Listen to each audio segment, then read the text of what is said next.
1997 Evinrude Ocean Pro, 90 horsepower. Classic example of check the simple things first.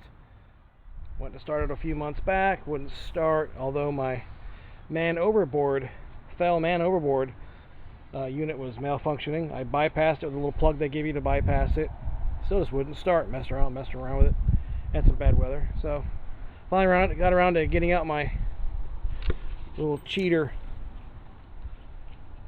diagnostics key and plug. Unplugged the motor from the boat harness, plugged in my little key switch, and try to rule out any problems with the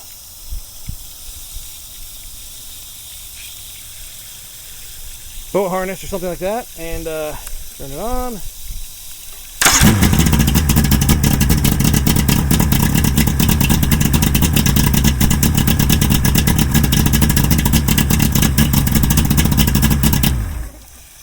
So yep, nothing wrong with the motor, something wrong with the harness in the boat, or maybe the little man overboard kill switch is bypass really doesn't work like it's supposed to. Thanks for watching, have a good day.